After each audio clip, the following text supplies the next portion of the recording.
करते हैं, 35 हो गए, हम लोग स्टार्ट करते हैं। एमसीक्यूज आज कम है, 200 नहीं है, तो स्टार्ट करते हैं। ठीक है, स्क्रीन शेयर हो रही है? माइक ऑन करके बताएं। मैं ओके, ठीक है ठीक है ठीक है, चलिए स्टार्ट करते हैं जी। बिस्मिल्लाहिर्रहमानिर्रहीम। चलिए रेडियोलॉजी का 21 में का आफ्टरनून का पेपर करते हैं। और इसमें से काफ़ी जो है ना एमसीक्यूज जो है मेरे पेपर में भी थे, मतलब मेडिसिन के में भी, और काफ़ी मेरे रॉन्ग भी थे इस की के हिसाब से, लेकिन फिर भी आई थिंक रिलेटिव मार्किंग की वजह से बचत हो गई। अच्छा, क्वेश्चन नंबर 1 है adduction and abduction of fingers lost, nerve damage.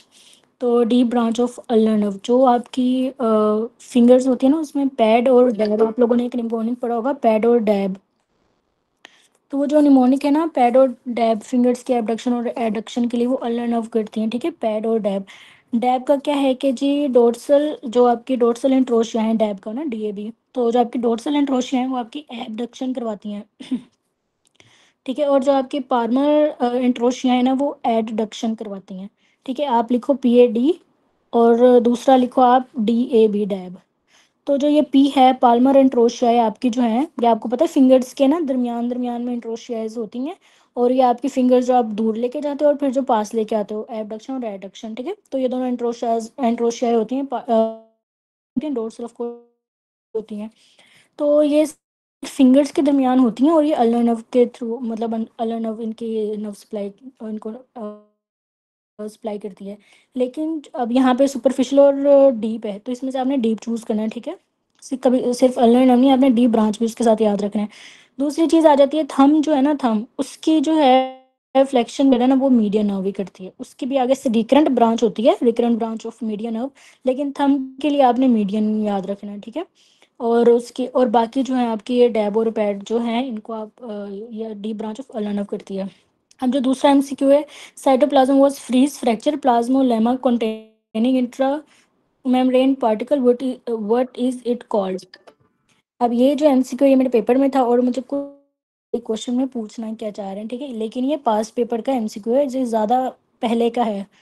तो इसमें से पहला आई थिंक सिस लगाया था, लेकिन इसका है पी फेस। अब मैंने इसको फिर देखा आके, और ये मैं होता है जो आपका ई, दो ही फेस होते हैं, ई और पी।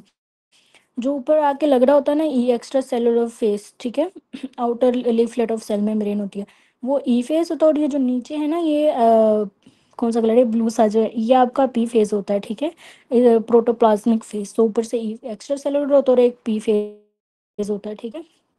तो ये इसका स्ट्रक्चर होता है, पी फेस और ई फेस। तो containing intramembrane particle, what is is called intra, जो आपका है ना ई वाला, वो एक्स्ट्रा आउटर, और जो इनर लीफलेट पूछा हुआ है वो पी फेस होता है आपका। तो इसका आंसर पी है। अब इसकी एक्सप्लेनेशन पढ़ लेते हैं। E face is extracellular face and outer leaflet of cell membrane. P face is protoplasmic face and inner leaflet of cell membrane containing more intramembrane particles, proteins, ठीक है। तो ये क्वेश्चन उन्होंने उसका mosaic जो होता है cell membrane का पैटर्न, उसमें से पूछा हुआ है। अच्छा, 3 है atherosclerosis plague, the following 3 found. अच्छा, ये एथेरोस्क्लेरोसिस प्लेग का मैंने इस तरह याद किया हुआ, इसके अंदर सारा कुछ है, मतलब कि बाकियों में ऑप्शन है, इसमें हर चीज़ है। Smooth muscle, extra cellular matrix, intra cellular matrix and lipids, मतलब ये सबसे लंबा आंसर था, मैंने इस तरह याद किया हुआ था। तो इसमें स्मूथ मसल होता है, एक्स्ट्रा सेलुलर मैट्रिक्स भी होता है, इंट्रा सेलुलर मैट्रिक्स और लिपिड्स भी। इसकी एक्सप्लेनेशन पढ़ते हैं उसमें।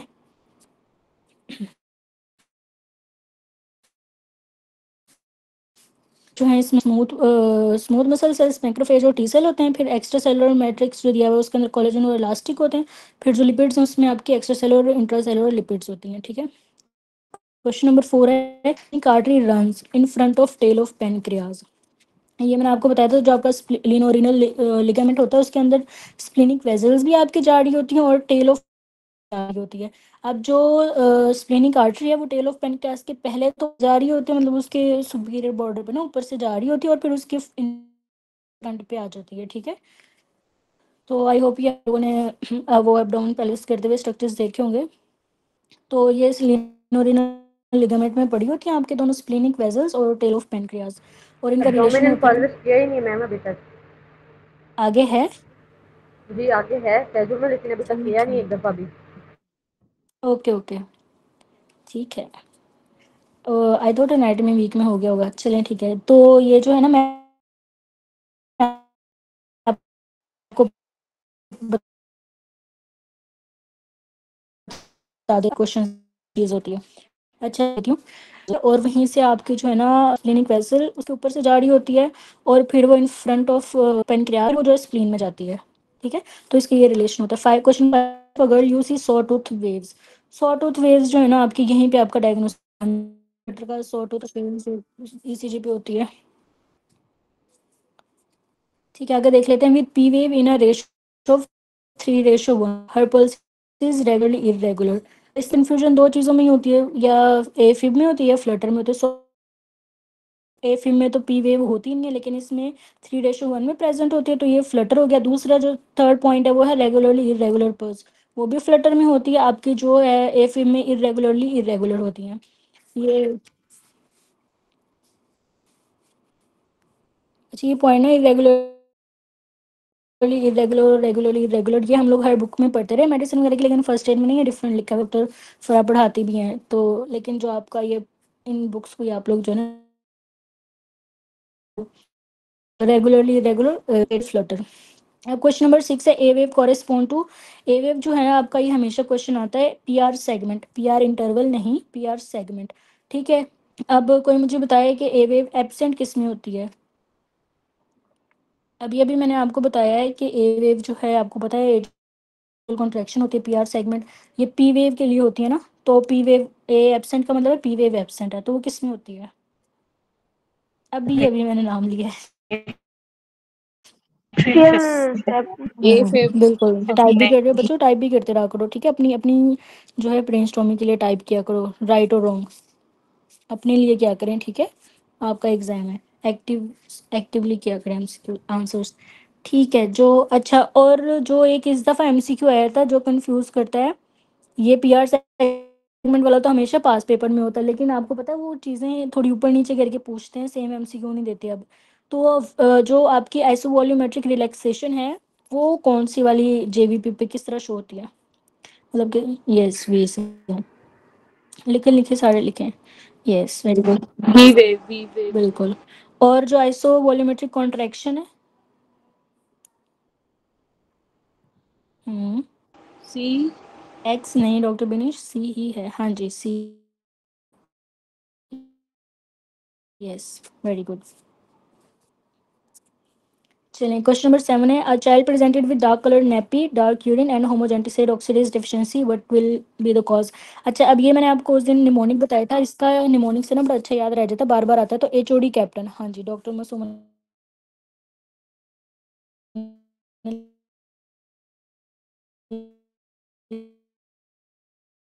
एचओडी,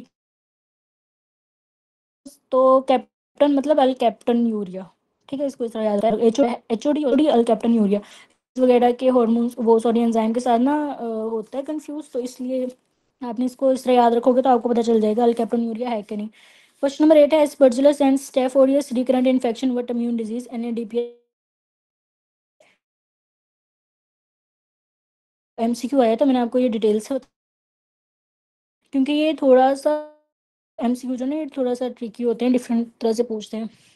अब जो है ना आपका ये सीजीडी का वैसे सिनेरियो है, सीजीडी जो आपका क्रोनिक ग्लोमेरुलर डिजीज ग्लोमेरुलोमेटस जो भी है, तो ये उसका सिनेरियो है। अब इसके अंदर ना जो आपका एंजाइम डेफिशिएंसी होती है ना वो एनएडीपीएच की होती है, क्योंकि एनएडीपीएच जो है ना ये किल करते हैं, डिस्ट्रॉय करते हैं आपके माइक्रो ऑर्गेनिजम्स को। ठीक है, इसकी डेफिशिएंसी तो आपकी बॉडी जो है ना ससेप्टेबल हो जाती है कैटलेज पॉजिटिव जो आपके वो होते हैं माइक्रो ऑर्गेनिजम्स। ठीक है, तो फिर इनके अंदर ना होता है स्टेफ कोरस।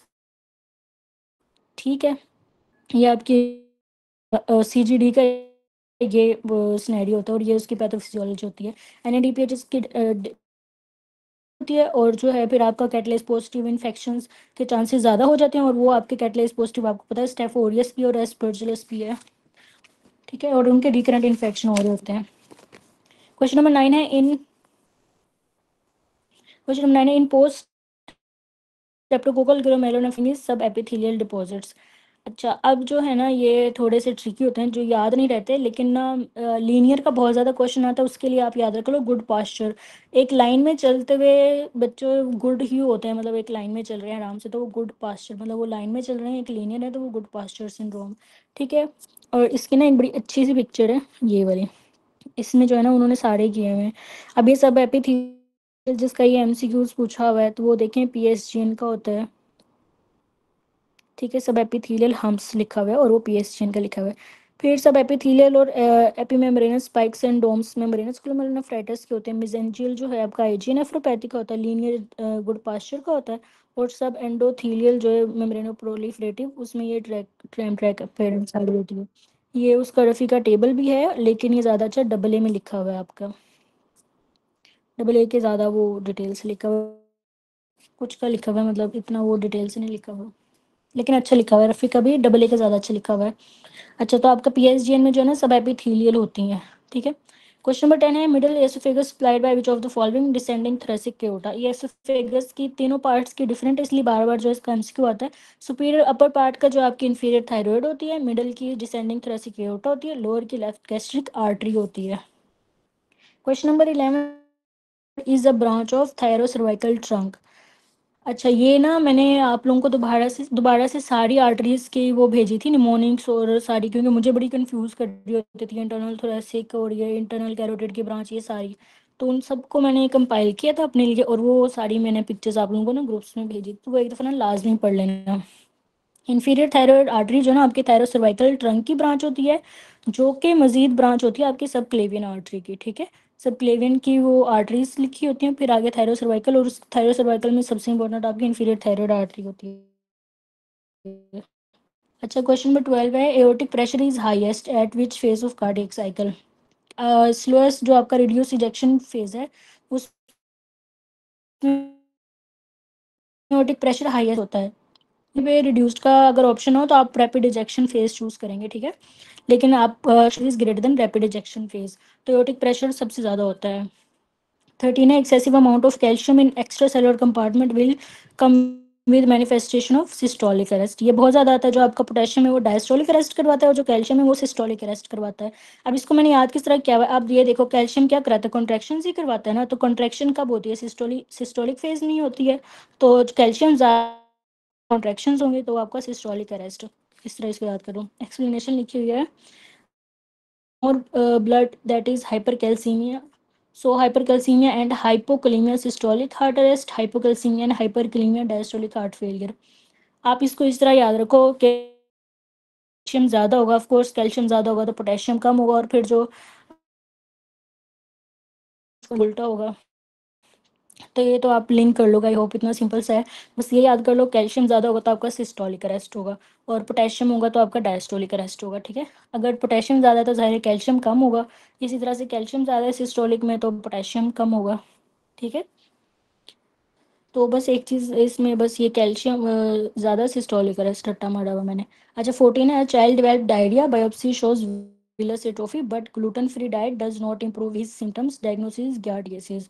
अगर उसकी ग्लूटेन फ्री से हो जाती सेटल डिजीज डायरिया वगैरह तो फिर वो आपकी सीलियक डिजीज होती, अगर वो सेटल नहीं हो रही लेकिन विलस एट्रोफी है तो फिर वो आपका गार्डियसिस होता है।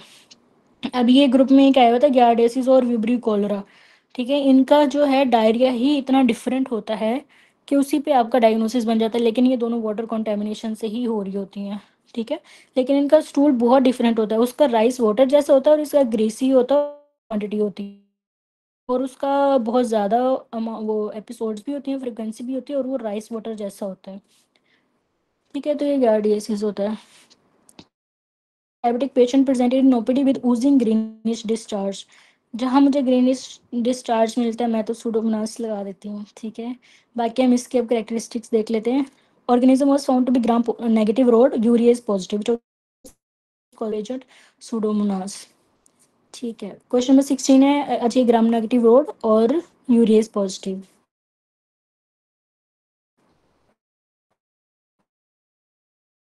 जी ये थोड़े बहुत अलग जो उन्हें दिया होता है फीचर, सिर्फ क्लासिफिकेशन पे एमसीक्यू हार्डली आता है। अच्छा, 16 है, 12 year old diarrhea not responding to routine atrophy with many PS most likely causes Vipul disease. PS जो है पास रिएजेंट जो है आपका विपल में ही होता है। ये रफी में इसका निमोनिक लिखा हुआ है, तो जो पीएस होता है। अच्छा एक्सप्लेनेशन है, इम्प्रूव विद ग्लूटन में सीलिएक होता है, not responding to gluten free diet में गार्डियसिस होता है, और पीएस पॉजिटिव रिएजेंट तो वो आपका विपल में होता है। अच्छा 17 है, after trauma patient has rustling sound and proptosis of I with episcleral vessel dilatation causes carotid cavernous fistula। ठीक है, वहाँ पे कैरोटिड आपकी वेजल्स की वजह से वहाँ पे जो है ना वो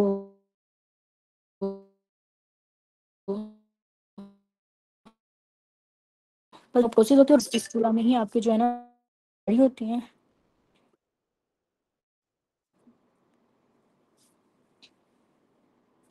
ठीक है, अब इसका जो है ना ये तो इसका इसी तरह से सिनेरियो आता है, फिस्टुला में आती हैं, लेकिन इसके रूफ और फ्लोर वाले एमसीक्यूज कंफ्यूज कर रहे होते हैं। ठीक है, अब आप देखो प्रोप्टोसिस, अगर सिर्फ प्रोप्टोसिस है तो वो रूफ डैमेज है उसकी। ठीक है, प्रोप्टोसिस और एनोफ्थेल्मोस है तो उसकी फ्लोर डैमेज है।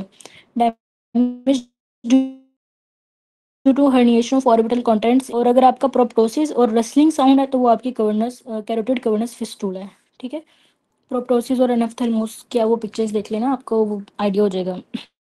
तो आपके जो सिर्फ प्रोप्टोसिस उसमें रूफ डैमेज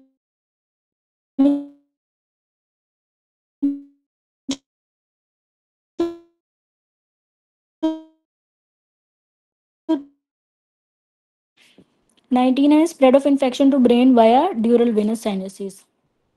अच्छा अब ये जो है ना इमिशरी वेन्स से भी जाती है, लेकिन वो जो है ना जाती है वो आई का जो इन्फेक्शन है ना वो इन्वेड करती है, मेलानोमा वगैरह इन्वेड कर रहे होते हैं। ठीक है, लेकिन जो आपका ब्रेन में इन्फेक्शन जाता है, ये आपके जो साइनसेस होते हैं ना, ये कवर्नस साइनस और सैजिटल साइनस इनके थ्रू जा रहा होता है, क्योंकि ड्यूरल वेनस साइनसिस कहते हैं इनको, ड्यूरा मैटर के दरमियान में होते हैं, और ये जो ब्लड को है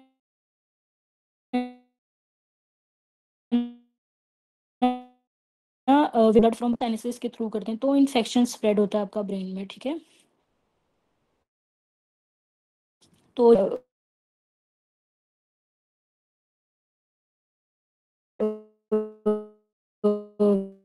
venous sinus steroid synthesis occur in SCR। अब तो हम मेडिक्स प्रेजेंट होते वगैरह, और सेल में टेबल है SCR सिंथेसिस एस। ठीक है, तो जब भी ज़्यादा स्टेरॉयडल हार्मोन्स जो भी सारे आपके प्रोड्यूस होना स्टार्ट हो जाए तो वहाँ पे ना आपके SCR की हाइपरट्रॉफी हो जाती है। तो ये भी एक MCQ था कहीं पे। पर स्टेरॉयड सिंथेसिस आपके ना SCR में होते हैं, स्मूथ एंडोप्लाज्मिक रेटिकुलम में। 21 है, hydrocarbon was given, this will work as initiator in process, the initiator work as. अच्छा सबसे पहले जो है इनिशिएटर ने डीएनए डैमेज करना होता है, उसके बाद जो है आपके प्रोमोटर्स आते हैं, वो जो डैमेज्ड डीएनए की वजह से बना हुआ सेल उसकी प्रोलिफरेशन करा देता है, उसको कोस क्लोनल प्रोलिफरेशन, इस तरह से आपकी ग्रोथ मतलब कि अनकंट्रोल्ड ग्रोथ हो जाती है, बहुत ज़्यादा प्रमोट कर रहा होता है उसको ग्रोथ को। तो इनिशिएटर ने सबसे पहले जो है ना आपका डीएनए डैमेज कर देना होता है। ठीक है, तो इनिशिएटर का ये काम, प्रमोटर टू है राइबोसोम्स। ठीक है, बेजोफिलिया जो है राइबोसोम से करता है, और अगर इजिनोफिलिया हो गया तो इसका मतलब है कि लॉस ऑफ जो है साइटोप्लाज्मिक मैसेंजर RNA। ठीक है, उसका स्ट्रक्चर अल्टर्ड होता है, वो डेंस हो जाते हैं, और वो डेंस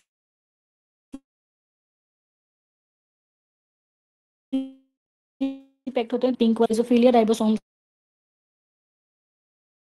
की वजह से होता है, और राइबोसोम दोनों से होता है ना, तो आपने दोनों अगर प्रेजेंट हो तो आपने राइबोसोम को प्रेफर करना है। ठीक है, ये सोम को प्रेफर करना है।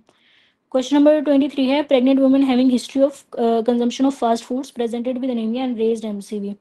ये आपका एक तो प्रेगनेंसी में क्योंकि आपकी नीड ज़्यादा हो जाती है। ठीक है, तो ऊपर से फास्ट फूड पे है, क्योंकि आपका जो फोलिक एसिड है वो आपका नहीं होता है, तो फास्ट फूड में तो ग्रीन लीफी वेजिटेबल्स नहीं होते, लेकिन आपको B12 मिल जाता है फास्ट फूड से।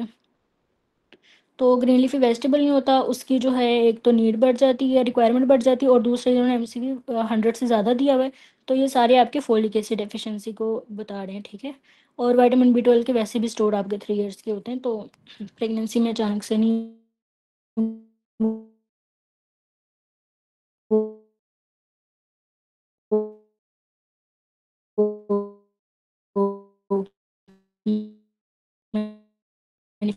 ऑप्शन, लेकिन वो मैंने आपको क्या बताया हुआ है, 5, 7, 9, 10, ठीक है, ये नर्व्स बताई हैं।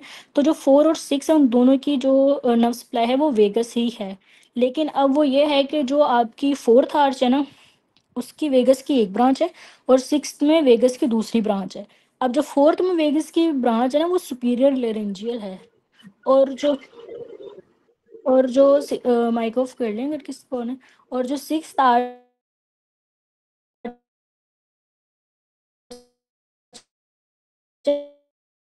है ना, उसमें आपके रिकरेंट लेरेंजियल का पूछा है। अगर 6 होता ना तो आप 6 को प्रेफर करते हैं, ठीक है। अच्छा, मैम 25 में, ठीक है। तो इधर आप डॉक्टर वाली ये रिपीट कर देंगे कि फोर्थ बिल्कुल और सिक्स। जी, मैं कर देती हूँ आपको। अच्छा, आपकी आर्चेज होती हैं फर्स्ट, सेकंड, फोर्थ और सिक्स्थ, ठीक है। जो फर्स्ट आर्च है उसकी जो वो नर्व सप्लाई वो होती है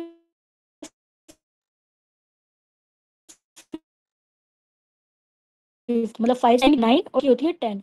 अब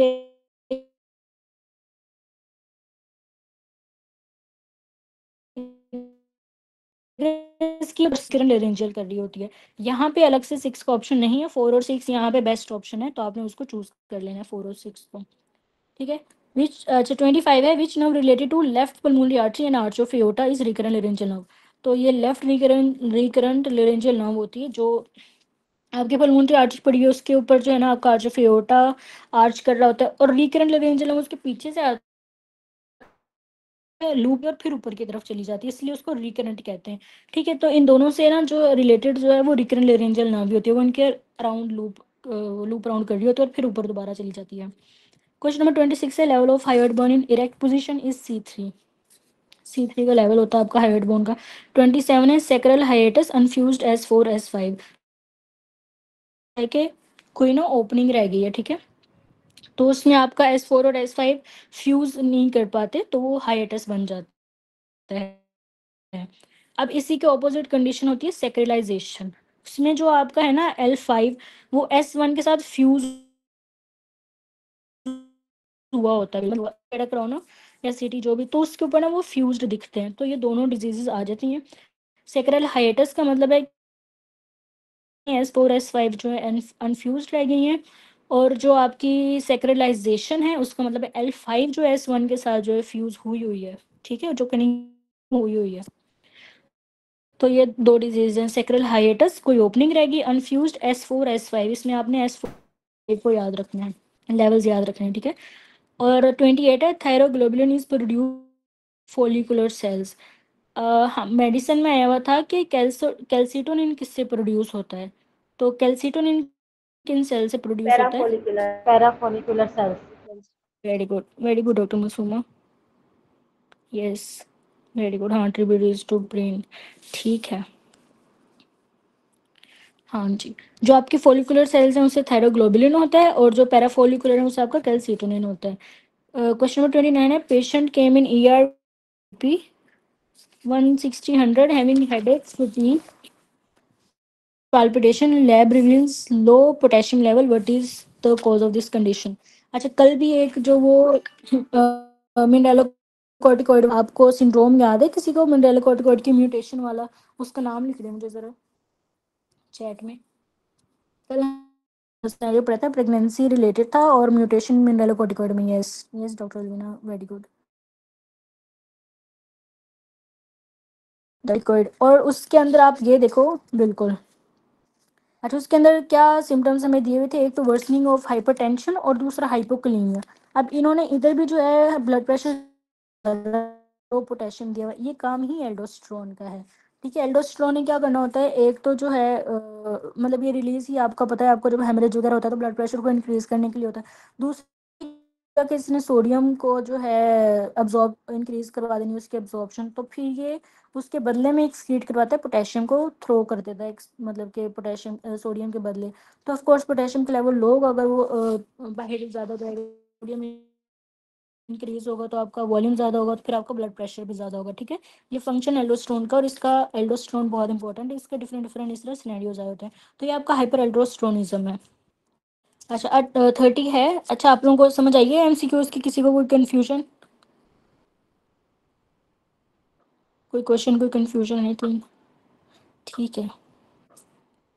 अच्छा क्वेश्चन नंबर 30 है। 17-year-old boy presented with epistaxis and nasopharyngeal angiofibroma. Surgeon decided to ligate the culprit blood vessel. Which vessel is this? अच्छा अब इनमें जो है ना ऑप्शंस तो कोई भी ऐसे ठीक नहीं है, इनमें ई ठीक है, लेकिन वो इतना फ्रिक्वेंटली इन्वॉल्व नहीं होती है एपिस्टेक्सिस में। आपने हमेशा एमसीक्यू भी आता है और आप लोगों ने वैसे भी पढ़ा हुआ है स्फीनोपेलेटाइन का जो है आर्टरी का, ठीक है, वो आर्टरी सबसे ज़्यादा इन्वॉल्व एपिस्टेक्सिस में, लेकिन इन्होंने जो ऑप्शंस दिए हैं इधर सबसे बेस्ट असेंडिंग फ्रेंजियल आर्टरी ही है। अच्छा अगर आपकी जो एपिस्टेक्सिस का एमसीक्यू आता है उसमें आपने स्फीनोपेलेटाइन को चूज करना है अगर वो ऑप्शन में हो, ठीक है। आपकी जो एपिस्टेक्सिस में आर्टरीज इन्वॉल्व होती हैं वो आपकी स्फीनोपेलेटाइन, डिसेंडिंग पेलेटाइन, अब इधर पेलेटाइन आर्टरी दी हुई है लेकिन डिसेंडिंग पेलेटाइन आर्टरी होती है, और posterior and superior alveolar branch, और जो लेस फ्रीक्वेंट होती है वो आपकी असेंडिंग फ्रिंजियल आर्टरी होती है। तो इधर सबसे बेस्ट आपका ई वाला ही है ऑप्शन, ठीक है। अदरवाइज स्फीनोपेलेटाइन का एमसीक्यू भी आता है, तो आपको पता होना चाहिए एपिस्टेक्सिस हो तो स्फीनोपेलेटाइन हो तो आप उसको चूज कर लें। अच्छा 31 है, major depressor of mandible and angle of mouth. अब आप ये देखो ये एमसीक्यू हमेशा आता है, इस दफ़े इन्होंने जो कॉमन हम लोग आंसर्स याद करते हैं वो दिए ही नहीं, जो बिल्कुल लास्ट में जिनो हाईलाइट दिया होता है तो वो आपने करना था, ठीक है। Major depressor of mandible and angle of mouth. तो डिप्रेशन में आप हमेशा लेटरल टेरिगोइड वो याद करते हैं, और एलिवेशन में मीडियल टेरिगोइड ना या मेजिटर। तो डिप्रेशन में आपने जिनोहाइड को किया हुआ, उनके मसल्स लिखे हुए और आपने सारे याद करने हैं। एलिवेशन ऑफ जॉ में जो है क्लोज माउथ करते हैं आपके मेजिटर और एंटीरियर फाइबर टेम्पोरालिस और मीडियल टेरिगोइड। अब इसका निमोनिक बनता है MAM मैम। जब मैम आ जाती है तो हम जो है मुंह बंद कर लेते हैं, मतलब फिंगर्स रख लेते हैं माउथ पे और चुप हो जाते हैं ना, मुंह बंद कर लेते हैं जब मैम आती है क्लास में। तो आप इसको इस तरह से याद करो, मुंह बंद करने वाले में आता है मेजिटर, एंटीरियर फाइबर्स ऑफ टेम्पोरालिस और मीडियल टेरिगोइड, ठीक है मैम। और डिप्रेशन ऑफ जॉ में आपका लेटरल टेरिगोइड ओपन माउथ करता है, और डाइगेस्ट्रिक, माइलोहायोइड और जिनोहायोइड, ठीक है। हायोइड वाले आप लोग याद कर लो, लेटरल टेरिगोइड, डाइगेस्ट्रिक, माइलोहायोइड और जिनोहायोइड। अच्छा 32 है। अच्छा जो इस तरह की याद करने वाले होते थे ना, मैंने इनके एमसीक्यूज मेरे पास अभी भी सेव है 1 to 15 से लेके सारे, और वो बार बार पढ़ने पड़ते हैं, ये वाली चीज़ें आपको फिर याद होंगी, ठीक है। तो इस तरह के कहीं लिख लिया करें नोट्स, इनको ही कहते हैं, या आप पिक्चर्स लेनी हो या फिर, क्योंकि बार बार रिपीट करने वाली चीज़ें हैं ये, क्योंकि बार बार आ रही होती है। आपको पता है आप लोग पास पेपर जब कर रहे हो आप लोगों को लग रहा है ना ये रफ़ी और डबल ए और हर जगह वहीं से ही आए होते हैं, बस ये है कि थोड़ी बहुत स्टेम्स चेंज होती हैं। अच्छा 32 है, साइट पोर्टोसिस्टेमिक एनेस्टमोसिस इज लोअर एसोफेजियल। ये कल वो जो बात कर रहे थे ना पोर्टोसिस्टेमिक एनेस्टमोसिस शंट का, तो वो आपको पता है 3 जगह पे कॉमनली होते हैं आपकी, एक तो एसो लोअर एसोफेगस में होते हैं, अपर एनल वो अपर एनस में होते हैं, और आपके जो है ना अम्बलाइकल अम्बलाइकस के अराउंड होते हैं। अच्छा जो आपकी अपर एनल में जो होते हैं जहाँ पे आपकी हेमरॉइड्स वो सॉरी, हाँ हेमरॉइड्स मतलब कि वो डायलेटेड, जब आपका पोर्टल हाइपरटेंशन होती है तो फिर ये जो है पीआर ब्लीडिंग भी हो रही होती है, ठीक है, क्योंकि वहाँ की जो वेन्स है ना वो डायलेटेड हुई होती हैं। फिर दूसरा आपकी वेरिसिस ब्लीड जो होती है वो लेफ्ट गैस्ट्रिक वेन, तो क्योंकि वहाँ पे भी आपका शंट है पोर्टल हाइपरटेंशन में, तो फिर आपको जो है ये हेमेटोमेसिस वगैरह हो रहा होता है, ठीक है। तो आप देखो कि एसोफेगस में जो है ना उसमें पोर्टल पार्ट होता है आपका एसोफेजियल वेन का, और सिस्टेमिक पार्ट आपका एजाइगस वेन का होता है एसोफेगस में, ठीक है, ये आप लिखो। जो फेगस है उसमें पोर्टल पार्ट जो है शंट में है उसमें पोर्टल पार्ट आपका एसोफेजियल वेन का होता है, और सिस्टेमिक आपका एजाइगस का होता है। फिर दूसरा अम्लाइकस में जो पोर्टल है ना वो vein of ligament of teres, जो vein to ligament of teres है ना उसकी, मतलब जो वेन ऑफ लिगामेंट टीरीज है वो पोर्टल होती है, और सिस्टेमिक उसमें सुपीरियर इन्फीरियर एपिगैस्ट्रिक वेन होती है अम्लाइकस की, जो सिस्टेमिक वो पार्ट होता है। अपर एनल में जो आपका पोर्टल होता है वो सुपीरियर रेक्टल होता है, और सिस्टेमिक जो है आपका मिडल और इंफीरियर रेक्टल होती है, ठीक है। ये मिडल रेक्टल सुपीरियर रेक्टल ना इनका आया कभी कभी एमसीक्यू आ जाता है। खैर बस ये इतना इंपॉर्टेंट नहीं है, लेकिन आपको फिर भी कल वो क्वेश्चन कर देते ना तो इसलिए मैंने ऊपर देख लिए थे ये। अच्छा साइट इधर से सिर्फ ये लोअर एसोफेगस, ठीक है आंसर। 33 है chronic alcoholic suffering from liver cirrhosis develop portal hypertension with capital medusa in this condition the vein around the umbilicus are connected to left branch of portal vein. अब ये कल वाला same MCQ है कि उन्होंने जो है सिर्फ ये पूछा हुआ है कि कौन सी वेन जो है वो कनेक्ट करती है वेन, तो वो आपकी पैराम्बलाइकल वेन्स होती हैं। ये आई होप आप लोगों ने पिक्चर देख ली होगी, लीवर के पीछे से आती है और पोर्टल वेन के साथ लेफ्ट से आती है और वहाँ पे उसके साथ कनेक्ट कर जाती है पैराम्बलाइकल वेन। 34 है on initial patient interview least likely thing to do is project an image of authority. मतलब कि आपने ये नहीं कहना कि आपने डिसीजन लेना है, आपको सारा कुछ है उसको सुनना है, उसको ऑप्शंस देने हैं, वो चूज करेगा और उसके सारे जो आपने कंसर्न्स वगैरह दूर करने हैं। तो ये भी इसी तरह एमसीक्यू आता है, project and image of authority. अच्छा 35 है absence of limb is due to mal development of which of these. अच्छा लेटरल प्लेट मेसोडर्म, मेसोडर्म से आपको पता है आपके स्केलेटल बोन और वो कनेक्टिव टिश्यू वो सारा कुछ बन रहा होता है लेटरल प्लेट मेसोडर्म से। अब इसको मैंने किस तरह याद किया हुआ है कि आपके जो लिम्स हैं वो आपकी बॉडी के लेटरली साइड पे है ना, मतलब दोनों लेटरल साइड पे ही हैं, आर्म्स भी और लेग्स भी। तो आप इसको याद करो लेटरल प्लेट मेसोडर्म, ठीक है। और आपने कल हमने मेसोडर्म के वो पढ़ी थी डेरिवेटिव्स। तो आपका जो लीनियर लिंक वगैरह है ना, तो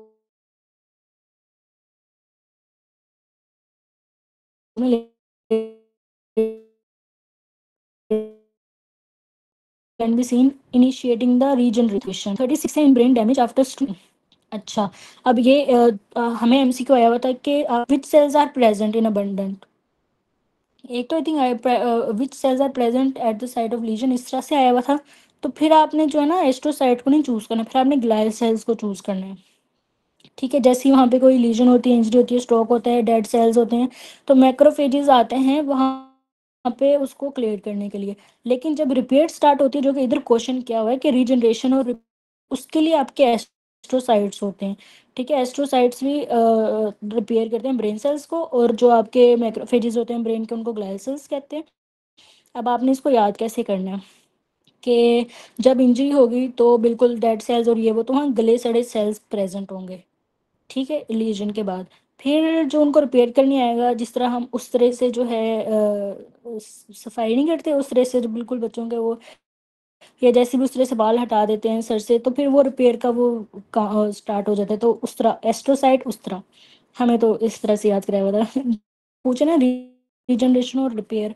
तो एस्ट्रोसाइट होते हैं, मतलब आप उस तरह फेर रहे हो ताकि वो जो है रिपेयर स्टार्ट हो जाए। और मैक्रो जो कोई स्ट्रोक होता है या लीजन होती है, तो वहाँ पे जो सेल प्रेजेंट होते हैं ब्रेन में वो आपके ग्लाइल सेल्स होते हैं, क्योंकि मैक्रोफेज होते हैं आपके सीनस के, ठीक है। ये चीज़ है। 37 है strongest ligament in body is iliofemoral. Iliofemoral आपका स्ट्रॉन्गेस्ट लिगामेंट है। ये प्रेजेंट होता है आपकी पेल्विक बोन और ना फीमर के दरमियान में। तो अब इसने एक तो फीमर पे है, तो एक तो इसने एबडक्शन नहीं होने मतलब कि ओवर एबडक्शन नहीं होने दिया। एबडक्शन तो होती है तो इसने लेकिन ओवर एबडक्शन से बचानी है, और दूसरा इसने एक्सटेंशन से भी बचानी है। इलियोफेमरल आपका नियरली 350 केजीज का जो है ना ट्रैक्शन बर्दाश्त कर सकती है, ठीक है। तो ये आपके लिए फेमरल आपका स्ट्रॉन्गेस्ट लिगामेंट है बॉडी का। 38 है इन ये pelvis fracture of anterior inferior iliac spine cause avulsion of pelvis due to involvement of which muscle. अच्छा मैंने आपको जो मसल्स भेजे थे ना ओरिजिन और इंसर्शन वाले, आप देखोगे उन्हीं अगर कोई मसल पूछा नहीं हुआ, तो आई होप वो पेज आप लोगों ने याद कर लिया होगा, क्यों पता ही आता है एमसीक्यूज। तो अब आप ये देखो कि एंटीरियर इंफीरियर इलियक स्पाइन, तो इसका आपका रेक्टस फेमरस होता है। जब यही एंटीरियर सुपीरियर, मैंने इस तरह याद किया एस सुपीरियर एस सार्टोरियस, जब आपका एंटीरियर सुपीरियर इलियक स्पाइन होगा तो वहाँ सार्टोरियस आ जाता है आपका, ठीक है। एंटीरियर इंफीरियर में आपका रेक्टस फेमरस होता है, एंटीरियर सुपीरियर इलियक स्पाइन में आपका सार्टोरियस होता है। अच्छा renal artery enter hilum at L2, two kidneys होती हैं, उनका लेवल भी L2 है। अच्छा क्वेश्चन नंबर 40 है patient is not able to perform plantar flexion due to damage of which nerve. Tibial nerve. अच्छा नर्व याद करनी बहुत ईजी है इनकी मसल, फिर भी आपको जो है प्लांटर फ्लेक्शन डोर्सी फ्लेक्शन के तंग करते हैं, लेकिन इनकी नर्व्स याद करना बहुत ईजी है। इसका निमोनिक है टिप एंड पैड, ये आप लोगों ने पढ़ा होगा एनाटॉमी करते हुए, TIP और PED। अब टीआईपी को देख लेते हैं। टिप का मतलब है टी से हो गया आपके टीबियल नर्व, आई से इन्वर्जन, पी से प्लांटर फ्लेक्शन। जो आपकी इन्वर्जन और प्लांटर फ्लेक्शन है उसमें आपने टीबियल लगा देनी है। फिर आ जाता है PED, पी से आपकी प्रोनियल, ई से आपकी ई वर्जन और डी से आपका डोर्सी फ्लेक्शन, ठीक है। तो इस तरह ये मतलब नर्व याद करना तो इन निमोनिक से आपका कभी गलत नहीं होगा अगर वो नर्व्स का पूछें। तो टिबियल नाम आपकी इन्वर्जन एंड प्लांटर फ्लेक्शन में और पेरोनल आपकी ई वर्जन एंड डोर्सिफ्लेक्शन में। 41 है playing child got ankle sprain. अच्छा एंकल स्प्रेन हमेशा ये जो ना इन्वर्जन के लिए यूज़ करते हैं स्प्रेन, ठीक है, इन्वर्जन के लिए। अगर उन्होंने कुछ और ना दिया हो इन्वर्जन प्लांटर फ्लेक्शन स्प्रेन लिखा हो तो आप अंडरस्टूड बात है वो ना इन्वर्जन का कह रहे हैं। तो उसमें डैमेज आपका ना लेटरल मेलियोलस होगा। अच्छा आपको पता है कि मूवमेंट जिस साइड पे होती है उसके ऑपोजिट साइड का लिगामेंट होगा ना, क्योंकि ओवर स्ट्रेच तो उसने नहीं करना है, ठीक है। तो जिस तरह से आप पढ़ा था कि एक्सेसिव इवर्जन तो आपका डेल्टोइड और मीडियल मेलियोलस डैमेज होता है। अगर वो कहें एक्सेसिव इन्वर्जन तो उसमें ज़ाहिर है आपका अंदर की तरफ पाँव हो रहा है तो आपके स्ट्रेच जो पड़ रहा है वो सारा वो आपके लेटरल मेलियोलस पे पड़ रहा है, ठीक है। तो वो डैमेज होता है और वहाँ पे आपका लिगामेंट डैमेज होता है, ठीक है। स्प्रेन का मतलब इन्वर्जन है। अच्छा 42 है posterior duodenal wall rupture leads to fluid collection in lesser sac, ठीक है। ये भी आपका एमसीक्यू आता है, कभी पेनक्रियाटिक उसका आ जाता है, कभी ड्यूडेनल वॉल रप्चर का आ जाता है। या ड्यूडेनल वॉल रप्चर आपके अल्सर्स वगैरह में जो होती है ना, तो उसका पूछा हुआ है उन्होंने। एक तो इसका आता है हमेशा वैसे एक इरेक्ट पोजीशन में और एक लाइंग डाउन पोजीशन में। तो ये पढ़ लेते हैं इसकी explanation. Posterior duodenal wall and pancreatic rupture fluid leaks into lesser posterior lesser sac में जाती है। एंटीरियर आपकी जो है वो अगर लाइंग डाउन है सुपाइन पोजीशन लिखा है उन्होंने तो वो right posterior subphrenic space. Right क्या अदरवाइज सब स्पेस किसकी होता है, सबफ्रेनिक स्पेस आप याद रखो, राइट पोस्टीरियर सबफ्रेनिक स्पेस। अच्छा मुझे ना माइक ऑन करके बता देंगे डायरेक्टर वाले scroll down, okay okay. Arteries वाला ठीक है वो मैंने वैसे किया हुआ, मैं आपको दोबारा सेंड कर दूंगी। अनाउंसमेंट्स वाले ग्रुप में आई होप सारे हैं तो उन्होंने मुझे कहा मटेरियल आप उधर सेंड कर दिया करें। अच्छा इधर कौन सा 43 शो हो रहा है, चलें ठीक है। अच्छा अब आप ये याद रखो कि अगर पोस्टीरियर वॉल है और आपकी जो है ना पेनक्रियाटिक रप्चर है वो दोनों लेसर सैक में जाएंगी। जो एंटीरियर वॉल है ना ड्यूडेनम की, अब उसमें एक सुपाइन पोजीशन आ जाती है और एक इरेक्ट पोजीशन आ जाती है। सुपाइन में वो सब फ्रेनिक में जा रहा होता है एस एस, ठीक है। सुपाइन में लेटा होता है ना आपका तो वो बिल्कुल अब आपको सब फ्रेनिक में किस तरह जा सकता है, वो तो ऊपर पड़ी होती है स्टमक के बिल्कुल पीछे। तो वो लेटे होते हैं ना तो वो फैल जाता है सारा, तो वो पूरे एब्डोमेन में जहाँ जहाँ उसको स्पेस मिलती है ना जहाँ तक जा सकता है वो सब फ्रेनिक स्पेस में लाइंग डाउन में चला जाता है। जब वो खड़ा हो जाता है इरेक्ट हो जाता है तो वो आपको पता है आपके ये कॉलिक पैरागोलिक कॉलिक गटर ये और राइट इलियक फोसा ये आपके नीचे की तरफ होते हैं, ठीक है। ड्यू टू ग्रेविटी वो खड़ा होगा तो ये सारे फ्लूइड आपके नीचे की तरफ आ जाएंगे और जब वो लेटा होता है तो फिर आपके सफरेनिक स्पेस में चला जाता है। तो ये तरह याद करना ईजी है। पोस्टीरियर वॉल आपकी लेसर सेक, एंटीरियर फिर आपकी इरेक्टोर स्पाइन का है। अच्छा 43 है after cholecystectomy drain placed in right subhepatic compartment. ये तो कोलिसिस्टेक्टमी वगैरह तो सबने सर्जरी में अपनी की होनी है, तो राइट साइड पे डाल रहे होते हैं सब हिपैटिक कंपार्टमेंट में ड्रेन। अच्छा तो इसके जो डिफरेंट क्वेश्चंस आते हैं ड्रेन के वो ये हैं कि पेनक्रेटाइटिस जो है, अच्छा पेनक्रेटाइटिस के लिए ड्रेन जो है आप लेसर साइट में डालते हो, लेप्रोटमी में राइट कॉलिक में डालते हो और कोलिसिस्टेक्टमी में सब हेपेटिक में डालते हैं, ठीक है। Pancreatitis lesser sac, laparotomy right colic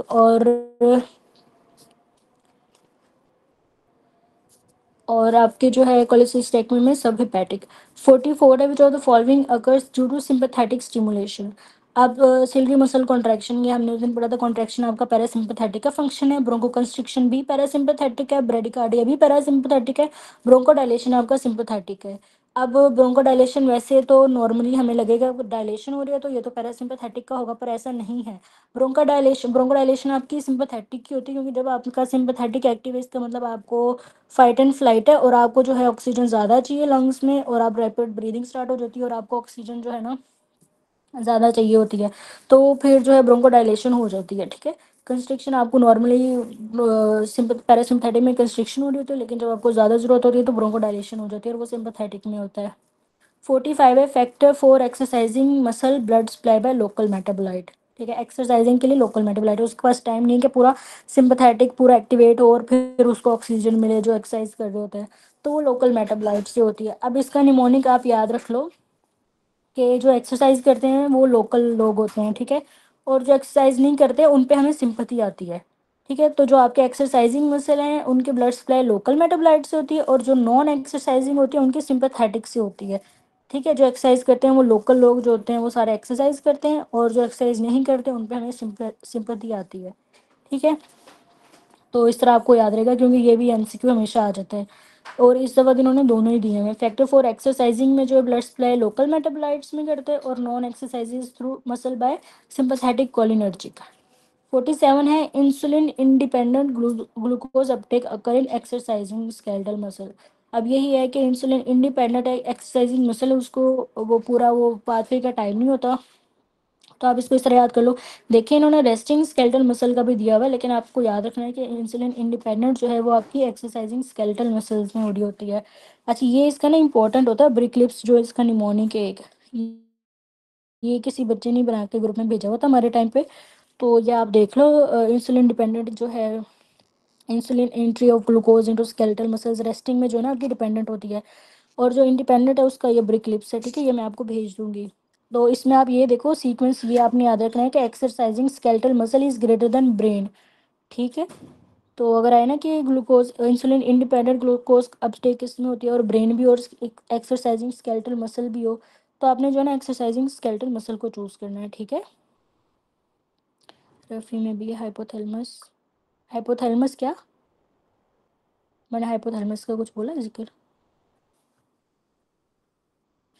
question हो ना, प्लीज़ कोई ये जो माइक ऑन कर सकता है तो उनका आप मुझे बता दिया करें।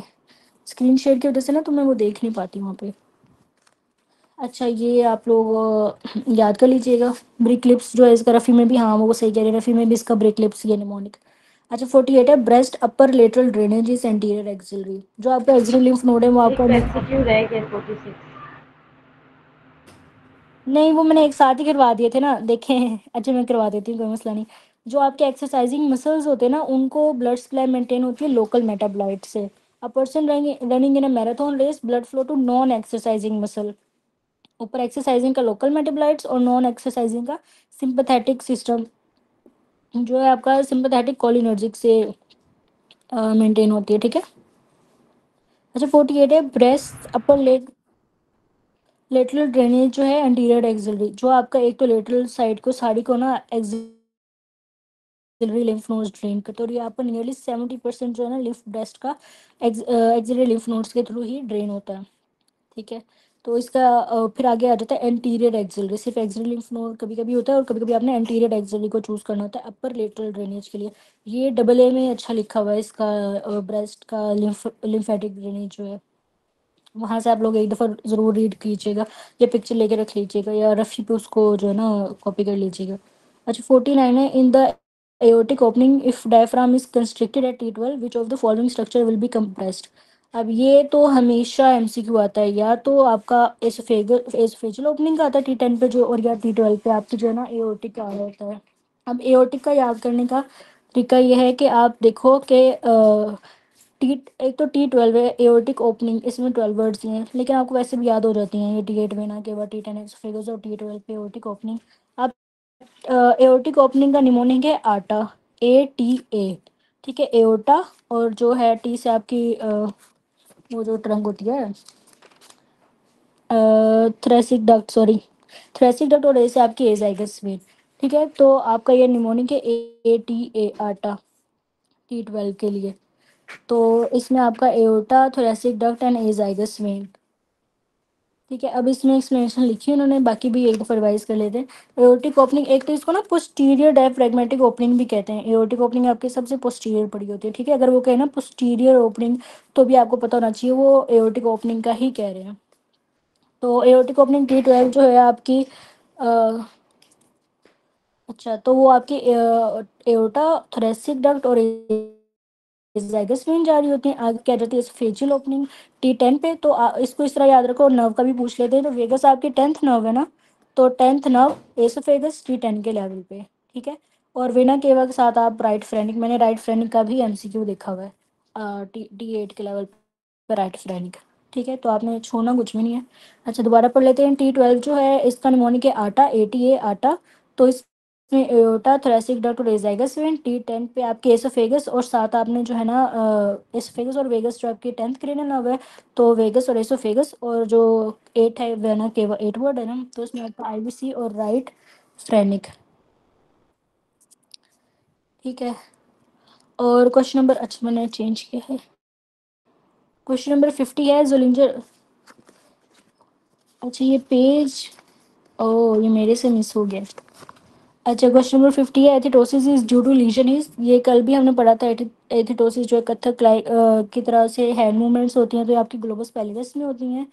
और जोलिंजर एलिसन सिंड्रोम एसोसिएटेड विद, तो ये आपकी पेप्टिक अल्सर डिजीज़ होती है। उस पेप्टिक अल्सर डिजीज़ जो है बाद में जोलिंजर एलिसन सिंड्रोम बन जाती है। और इसमें जो है ना आप ये वो जो इमिप्राजोल वगैरह दे रहे होते हैं, प्रोटोन पंप इनहिबिटर्स जो है वो इस पे वर्क नहीं करते।